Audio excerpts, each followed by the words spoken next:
Dernière nouvelle 24 heures.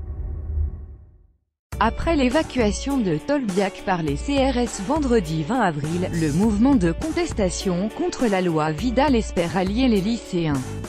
Il est plus dangereux d'intervenir à Tolbiac que de ne pas intervenir. La citation du chef de l'État, Emmanuel Macron, est inscrite en noir, à la bombe de peinture, sur le bas d'un mur de l'annexe de l'Université Paris. Une phrase que le président de la République a prononcée lors de son interview, dimanche 15 avril, sur BFM TV, et que les occupants portaient comme un trophée. Vendredi 20 avril, dans la journée, quelques heures après l'évacuation du site par les forces de l'ordre, environ 200 manifestants ne bloquent plus que le trottoir jouxtant l'université.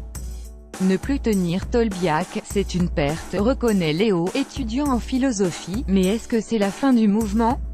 Je ne pense pas. En mai 68, c'est lorsqu'ils ont fait intervenir les flics dans les facs qu'a démarré le mouvement, avance également une étudiante.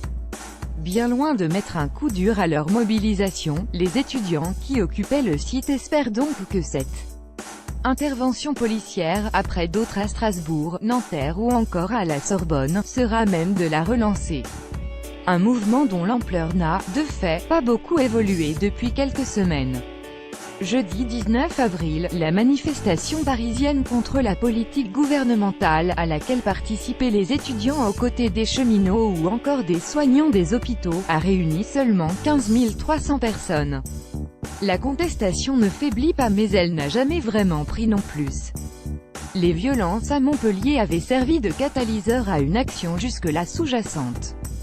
Depuis le début du mois d'avril, 10 à 15 universités, la France en compte près de 70, qui ne sont pas toujours les mêmes, voient leur fonctionnement perturbé par des blocages.